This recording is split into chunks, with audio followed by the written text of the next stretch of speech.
আসসালামু আলাইকুম, কেমন আছেন সবাই? আলহামদুলিল্লাহ আমি ভালো আছি। নিপাস কিচেনে আপনাদের সবাইকে স্বাগতম। আজ আমি তৈরি করব আদা রসুনের গুঁড়া। এই আদা রসুনের গুঁড়া ঘরে আমরা খুব সহজে কিভাবে তৈরি করতে পারি তা আমি আপনাদের দেখিয়ে দিচ্ছি। আর এই আদা রসুনের গুঁড়া তৈরি করতে আমার কি উপকরণ লাগছে সেটাও আমি আপনাদের দেখিয়ে দিচ্ছি।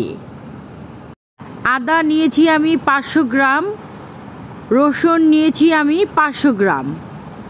প্রথমে আমি আদাগুলো ছিলে আমি একটা বলের মধ্যে নিয়ে নিচ্ছি। আদাগুলোকে আমি ধুয়ে তারপরে কিন্তু টুকরা করব। এখন আমি দিয়ে দিব পানি।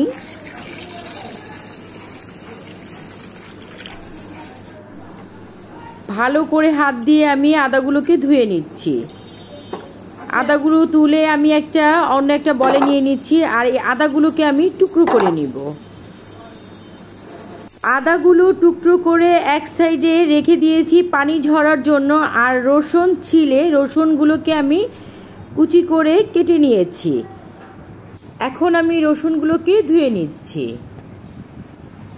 আমি একটা বড় বলের মধ্যে রসুন নিয়ে নিয়েছি। এখন আমি দিয়ে দিব পানি।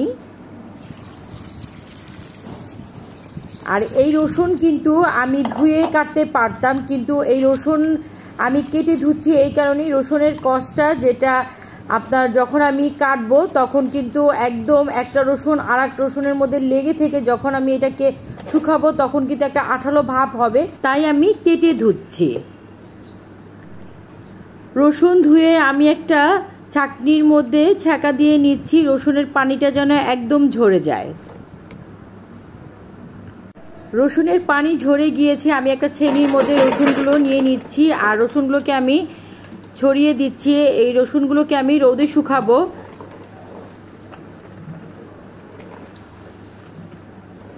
হাত দিয়ে ভালো করে ছড়িয়ে দিচ্ছি। আদা কেটে গোল গোল করে আমি একটা ছেনির মধ্যে ছড়িয়ে দিয়েছি।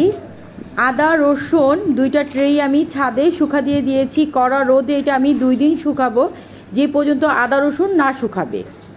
2 দিন পর আমি রোদে থেকে আদাটাকে নামিয়েছি। আদাটা শুকিয়ে গিয়েছে। আপনারা আদাটার শব্দ শুনলেই বুঝতে পারবেন আদাটা কেমন শুকিয়েছে। আদাটা বেশ ভালো শুকিয়ে গিয়েছে। এখন আমি ব্লেন্ডার নিয়ে নিয়েছি আর শুকনো আদাগুলো ব্লেন্ডারে দিয়ে দিচ্ছি। এখন আমি আদাগুলোকে গুঁড়ো করে নিব।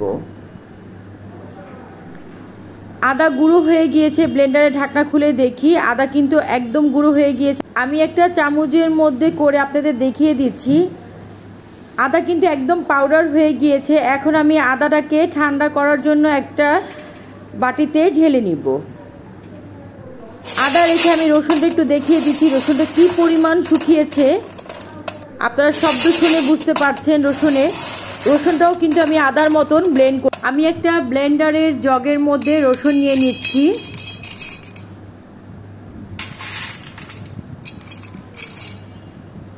এখন আমি রসুনটাকে ব্লেন্ড করে নিব। রসুনটা ব্লেন্ড করে আমি একটু আপনাদের দেখাচ্ছি আর আমি চামচ দিয়ে দেখাচ্ছি রসুনটা কি পরিমাণ গুঁড়ো হয়েছে। রসুনও কিন্তু আদার মতো একদম গুঁড়ো হয়ে গিয়েছে। এখন আমি রসুনটাকে একটা ডিশের মধ্যে ঢেলে ঠান্ডা করে নিচ্ছি। আদা রসুনের গুঁড়োটা আমার রেডি হয়ে গিয়েছে। আর এই আদা রসুনের গুঁড়ো কাচের বয়মে ভরে আপনারা 1 বছরের মতো সংরক্ষণ করতে পারবেন। আর এই আদা রসুনের গুঁড়ো চিকেন ফ্রাই, চিপস আরও অনেক কিছুর মধ্যেই কিন্তু আমরা ব্যবহার করে থাকি।